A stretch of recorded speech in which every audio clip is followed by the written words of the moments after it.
Déjà, l'intuition, c'est quelque chose qui nous traverse. Pour certains, c'est différent. Il y a différentes formes d'intuition, qu'il y a différentes formes de personnes. Il y a différentes formes de messages intuitifs. Il y a différentes formes, manières de développer son intuition, comme il y a différentes personnes. Évidemment, il y a une manière globale de pouvoir, comment dire, prendre, être ouvert aux intuitions. Alors, pour commencer, certains associent l'intuition. J'ai parfois vu des images d'Épinal avec ce fameux troisième œil qui est ici, tu vois. Bon, évidemment, on est sur le sixième chakra qui est celui de la glande pinéale, qui est associé à tout ce qui est clairvoyance et tout ce qui est intuitif. Mais aussi bien qu'on pourrait dire que le ventre, c'est le second cerveau, voire même le premier, le corps est aussi le premier réceptacle de l'intuition. Faire de son corps un corps intuitif, parce que l'intuition peut aussi se travailler, et se travaille surtout au corps et à l'ancrage. Euh, Au corps et à l'ancrage. Il se travaille de ces deux façons, avec le cœur, avec le corps. Il y a pas mal de ressources que moi je peux expliquer en donc un atelier qui est par exemple d'apprendre à faire un choix. On commence d'abord par des petits choix comme ça anodins. Est-ce que je choisis de partir en vacances ici ou ici, tu vois, on peut commencer par de petits exemples et de faire une expérience psychomagique, d'écrire un des choix et de le mettre sous le pied et de faire une séance dite de sophrologie, relaxation debout, en scannant tout le corps, juste à l'écoute du corps et voir qu'est-ce qui se passe dans le corps à ce moment-là, quand on a le pied sous ce choix. Intéressant. Parfois ça titille, parfois il y a un truc, quelque chose qui nous met un peu mal à l'aise. Et une fois qu'on a fait cette séance, on regarde le papier et on se dit toujours, ah ben ouais, mais de toute façon, j'avais la réponse. Oui. Ben oui, on a toujours la réponse en soi du choix. C'est le corps qui parle. C'est toujours le corps qui parle. Et oui, l'intuition peut se travailler. Chacun a parfois leur intuition dans le ventre, d'autres dans le cœur, d'autres à différents endroits du corps. Et c'est à chacun de travailler à sa façon. L'intuition, elle vient comment expliquer ça? C'est pour que l'intuition se génère, il faut avoir le sens du vide. Il faut avoir le sens de faire le vide. Et là, c'est assez dur à faire pour certains. Faire le vide, dans l'absolu, on ne peut pas faire le vide complètement dans la tête. C'est impossible parce que le mental est toujours plus rusé et plus fort pour nous amener une pensée qui n'a rien à voir avec la choucroute sur ce qu'on va, sur ce qu'on va être. Voilà, on va être en pleine séance de méditation, on va se forcer un peu. Et là, merde, les clés de machin, où c'est qu'elles sont hein. Voilà. Ça, c'est le côté, on va dire, perturbateur et le côté agaçant du mental qui lui, est parfois une entité à part entière qui ne supporte pas certaines choses. Donc, ce mental, il faut apprendre à vivre avec, il faut apprendre à s'adapter, à dire avec. Et la notion de faire le vide, ça commence tout d'abord par une phrase qui dit la nature a horreur du vide. Et forcément, autant employer cette maxime-là pour créer le vide, pour que le vide puisse amener l'intuition, pour que le vide amène l'information, plutôt que quelque chose qui nous traverse l'esprit, qui n'a rien à voir, comme je dis, avec la choucroute. Il y a plusieurs astuces. Là, je partage 2-3 ressources. J'en ai bien d'autres, mais je fais des échantillons gratuits. Là. C'est tout d'abord, si vous sentez que vous avez des choses qui vous n'arrivez pas à faire le vide pour amener une information intuitive, alors déjà, c'est d'amener le phénomène de détente, évidemment, sophrologie ou autre, hein, d'apprendre par des techniques de respiration à déjà détendre le corps et à pouvoir mieux canaliser le corps pour amener la détente. Ensuite, si on sent encore malgré ça que des idées encore parasites, des pensées parasites nous traversent l'esprit, il s'agit de feinter ce mental, de lui faire une petite feinte et de se concentrer sur le vide entre les pensées. Il m'est arrivé, moi, de m'adapter. Parfois, il y avait des séances où j'étais dans une salle et il y avait du bruit à côté. En tant que sophrologue, qu'est-ce que tu fais? Eh ben, tu n'as pas le choix, tu ne vas pas dire aux voitures de ne pas klaxonner ni quoi que ce soit. Donc, tu t'adaptes. Et je dis aux personnes, dans les bruits environnants, focalisez-vous sur le silence entre les bruits. Et là, ça commence à aller un petit peu mieux. Là, on commence à se décadrer. On commence à se décadrer de ce qui peut nous perturber. Et dès lors qu'on commence à apprivoiser cette notion de vide, d'appeler le vide en soi par ces petites techniques, ces petits conseils, avec, tout comme le sport, avec l'habitude de le faire, vous vous surprendrez parfois, vous allez marcher dehors et puis vous faites, voilà, vous concentrez sur le silence entre chacun de vos pas, vous vous concentrez sur le silence entre chaque bruit de la nature.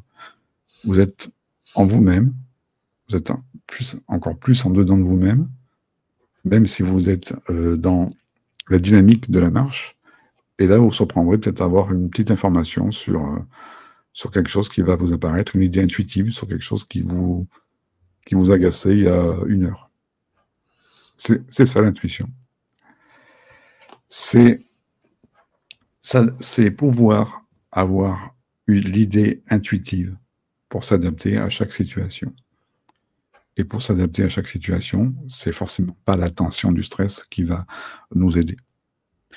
C'est apprendre à canaliser le corps, apprendre au corps à respirer le silence. C'est un mot qui me vient, respirer le silence, pourquoi pas. Et créer une forme de vide. Voilà. Qu'est-ce que j'aurais ajouté d'autre sur l'intuition?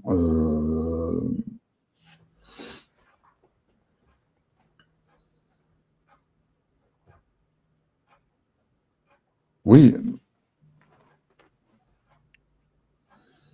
Oui, j'allais faire la différence entre instinct et intuition, mais bon, c'est peut-être pas, non, j'ai pas envie de faire cette différence-là. Voilà tout ce que je pouvais dire sur l'intuition. Il y aurait beaucoup à dire, hein. Je pourrais faire des émissions entières là-dessus. Bon, c'est pas un souci. Mais mais ça se travaille, chacun, on dira à sa façon. Et on peut même travailler, et je finirai sur ça, on peut même travailler la détente par son inverse. On revient toujours de travailler les choses par son inverse, et je finirai là-dessus. Par exemple, tu vois, exemple, tu vois, sur les transes chamaniques ou les transes que font parfois, qu'on voit parfois dans les monastères bouddhistes quand on consulte l'oracle, tu vois, des gens qui font du channeling, tu vois, t'as déjà vu ça, hein, c'est assez impressionnant, on ira voir, hein, il y a une personne qui bouge de partout, c'est exactement ça. Moi, il m'est arrivé parfois de m'agiter vraiment de faire ce qu'on appelle la technique du blabla. Je m'agite dans tous les jours. Alors, si je veux mettre de la musique, je la mets. Et je m'agite dans tous les sens. Voilà, je ne vais pas le refaire ici, parce que je ferai trop de bruit. Mais c'est de respirer fort, tout ça. Et une fois qu'on a vraiment vécu l'inverse de la détente, c'est-à-dire vraiment d'être... après, on pose. Et là, vous allez sentir que vraiment, waouh, vous allez évacuer tout ça et vous allez vivre, pour certains qui sont connaisseurs et qui aiment bien le tarot, comme moi j'aime bien, vous allez vivre la carte du pendu. Le pendu dans son aspect positif, bien sûr. Le pendu qui commence à canaliser avec la tête en bas et qui commence à voir les choses avec une autre vue de l'esprit, la tête en bas. Donc voilà, on peut vivre, on peut canaliser l'intuition de bien façon, et cette façon-là, de passer par l'agitation avant, pour connaître, de passer par l'inverse pour connaître l'autre partie. Mais tu vois, c'est quelque chose que j'avais jamais expérimenté, ça, en l'occurrence. Ouais. Et comme ta définition de l'intuition, pour rebondir rapidement sur ce que tu as dit, moi, j'ai toujours été quelqu'un de très mental. J'essaye de plus en plus de m'ouvrir à une dimension émotionnelle. Mais effectivement, l'intuition, je la percevais beaucoup de façon mentale, justement, mentalisée, quoi, à travers un flux d'informations, un flux énergétique, certes, mais j'ai aimé ton approche de l'intuition à travers notre corps, parce que c'est vrai que notre corps, c'est aussi comme un pendule, en fait. C'est un outil, c'est un temple qui va nous donner et qui peut nous donner et qui peut nous procurer un maximum d'informations et donc être à l'écoute de son corps, de ses sensations corporelles. Hein. Je fais une différence entre sensations corporelles et émotions, hein, c'est Bien deux aspects sûr. différents. Mais c'est vrai que voilà, je pense qu'on a été beaucoup déconnectés, non seulement de nos émotions, mais aussi de nos sensations corporelles. Pourquoi? Parce que quand on est exposé dans des situations très compliquées et que les émotions que l'on éprouve ne sont pas agréables ou que l'on est en souffrance dans notre corps, bah forcément, on a tendance à vouloir s'en couper naturellement, quoi, pour éviter de trop souffrir. Hein, parce qu'il y a un principe de base en psychologie qui dit qu'on tend vers le plaisir et qu'on évite la douleur. Donc forcément, mais si on veut, comme tu le disais si bien, s'ouvrir à cette dimension intuitive, eh bien, il faut apprendre à redevenir sensible et donc à écouter les signaux sensoriels que notre corps nous envoie. Et je te remercie d'avoir précisé. Hypersensoriel, ouais. C'est vrai Les mots vont ensemble. Hein. L'essence que du corps, c'est exactement ça. Ça, l'intuition d'une autre façon. Non, c'est bien. Merci Nicolas. Alors compris. pour le i, bah, moi j'avais choisi le mot image de soi, l'image de soi, puisque c'est pour moi quelque chose qui est un élément clé dans le développement personnel. Euh, Quand on lit un livre de développement personnel, quand on assiste à une conférence ou que l'on a un entretien avec un coach dans le développement personnel, on ne peut pas faire abstraction à l'image que l'on a de soi. Alors, on a plus ou moins conscience de l'image que l'on a de nous-mêmes, mais pour moi, ça, c'est vraiment un élément clé parce que l'image de soi, ça nous renvoie à l'estime de nous-mêmes, au respect de nous-mêmes et à l'amour de nous-mêmes. Donc, en fonction de la manière dont nous nous estimons, nous nous respectons et nous nous aimons, effectivement, bah, ça va nous renvoyer une certaine image de nous-mêmes. Et à partir de cette image que l'on a de nous-mêmes, qui va être plus ou moins consciente ou inconsciente, on va développer ensuite des pensées qui vont devenir des croyances plus ou moins limitantes ou plus ou moins dynamisantes en fonction de l'image que l'on a de soi.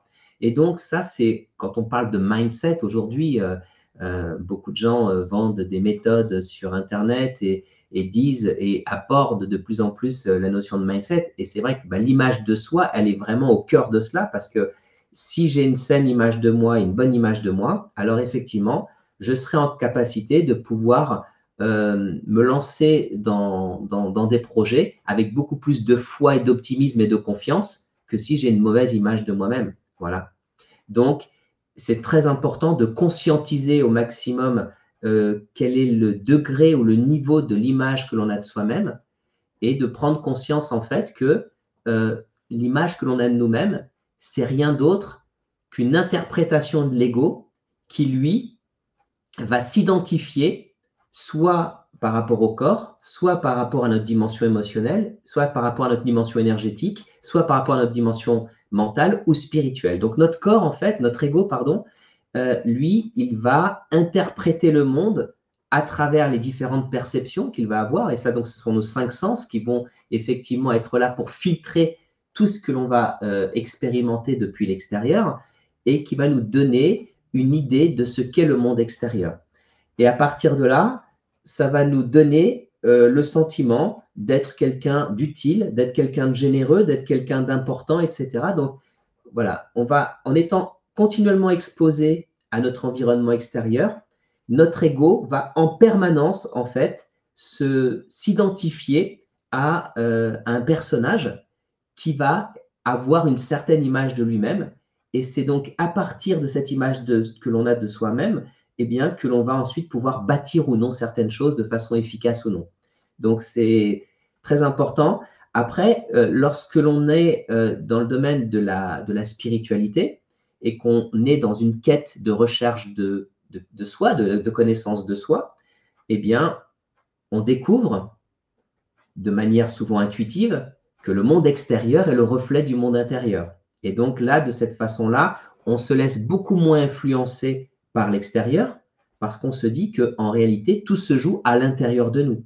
Comment est-ce que je perçois le monde? Comment je décide de réagir à ce qui se produit dans ma vie?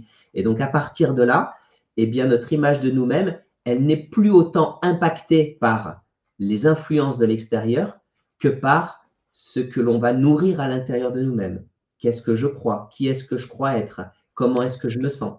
Et en fonction, encore une fois, du degré ou du niveau d'identification, c'est-à-dire que si on s'identifie comme étant une conscience, comme étant une âme, eh bien, on n'aura absolument pas la même vision de la vie que si on s'identifie comme étant un ego qui vit dans la peur et qui se croit séparé du monde entier.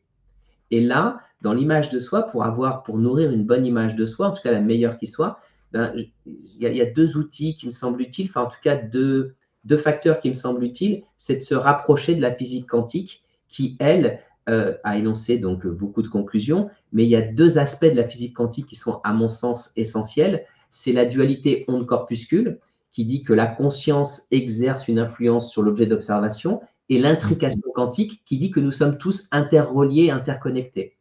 Donc, à partir de ce moment-là, la science officielle d'aujourd'hui, qui devient de plus en plus, en tout cas sur le devant de la scène, parce qu'elle traite de l'infiniment petit, et quand on observe l'infiniment petit, eh bien, on s'aperçoit que c'est comme ça que le monde est régi, que nous sommes tous interconnectés.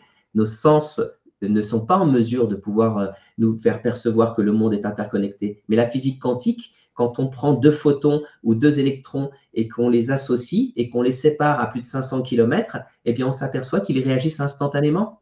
Or, d'après Einstein et de la théorie de la relativité générale, il n'est pas possible à un corps de se déplacer dans l'espace à une vitesse supérieure à la vitesse de la lumière, 300 000 km/s. Or là, d'après des horloges atomiques, on s'aperçoit que c'est instantané. Donc, c'est pour ça qu'on remet en cause certaines théories de Newton, de la relativité générale, pour effectivement s'apercevoir que le monde dans lequel on vit, bah, c'est un monde holographique et c'est un monde en fait avec une dimension holistique dont tu parlais tout à l'heure, et surtout un monde eh bien, qui est profondément intriqué. Alors certains disent qu'il est intriqué parce qu'on est issu de Dieu, de la source, et que donc nous sommes tous un. D'autres vont dire bah, c'est parce qu'il y a eu le Big Bang que nous étions un petit point concentré avec une très forte densité et que en s'éclatant, eh bien, il est resté des fils invisibles qui nous relient tous les uns aux autres. Mais quand on a conscience de ça, de la dualité onde-corpuscule, de l'importance de la conscience sur l'objet de l'observation et de l'intrication quantique que nous sommes tous interreliés, eh bien, ça peut nous aider à entretenir, à cultiver et à nourrir une image de nous qui soit plus saine et plus positive en disant bah, nous avons le pouvoir, à travers nos pensées et à travers le regard que nous portons sur les choses, de transformer l'extérieur. Et quand on émet une pensée qui est une impulsion électrique et qu'on ressent quelque chose qui est une impulsion magnétique, donc pensée plus émotion, impulsion électromagnétique, eh bien ce signal électromagnétique va effectivement vibrer à une certaine fréquence et surtout va tout toucher dans l'univers. Et donc là, on se dit waouh, on a la capacité aujourd'hui, quand on pense, quand on ressent les choses, quand on vibre, eh bien, de tout toucher autour de nous, de tout impacter à différents degrés autour de nous. Et donc ça, forcément, quand on a conscience de cela, eh bien, ça nous permet d'avoir une image de nous-mêmes bien différente de celle que l'on pourrait entretenir ou cultiver quand on reste identifié à un ego, à un personnage limité, vivant dans la peur et qui a toujours besoin de se sécuriser par rapport aux autres parce qu'il se croit profondément séparé du reste.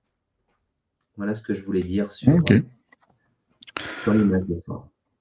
Pour ce qui est de l'image de soi, enfin, on peut voir aussi par... Enfin, moi, je vais revenir dans la notion de corps, hein, c'est aussi refuser l'image de soi aussi physique et corporelle, tu vois, c'est ce déni, ou alors, tu vois, c'est comme la première fois qu'on entend sa voix au micro, oh, c'est pas moi, ça, voilà, ben oui, mais pourtant, c'est soi. Et c'est comme quand on se voit en vidéo, et alors, bon, quand c'est une vidéo qu'on fait nous-mêmes, on s'arrange toujours pour être voilà, bien comme il faut, être sur les bons angles, mais quand on se voit sur une vidéo dont on n'a pas été maître et on a vu tous nos tocs du visage, des choses comme ça, ah là, c'est pas agréable. Et pourtant, c'est l'image qu'on projette aux autres. Et c'est vrai, il faut l'accepter. Moi, j'ai Il y a peut-être quelqu'un qui va suivre cette émission avec qui que ça fera marrer, hein. C'est un ami de très longue date qui, à l'époque, on avait les premières caméras, tu vois. Les tout premiers, c'était les caméscopes, hein. Et puis, bon, j'ai toujours aimé. Je suis très cinéphile, avoir une caméra. Moi, tu vois, je m'amusais à m'amuser un peu avec, à me dire à faire les trucs. Et puis, il y a un truc que j'ai fait immédiatement dès le départ, c'est de me filmer en train de faire les grimaces. Et là, il n'y a pas plus. Et là, j'ai été rodé dès le départ à voir ma tête dans tous les angles possibles. Et ça, c'est vraiment un exercice assez intéressant, on dirait, à faire, c'est de se prendre, ne serait-ce qu'en photo ou alors en vidéo, en train de faire tous les grimaces voilà, les plus tordus possibles. Et là, après, ouais, voilà, vous commencez à accepter votre image telle que vous êtes. C'est le début du chemin. Là, c'est voilà. Mais tu vois, même cet exercice-là, je passe toujours par une forme extrême, par un truc assez théâtral, tu vois, mais c'est un petit peu, ça fait partie un tout petit peu des choses qu'on peut retrouver dans différentes formes de thérapeutique.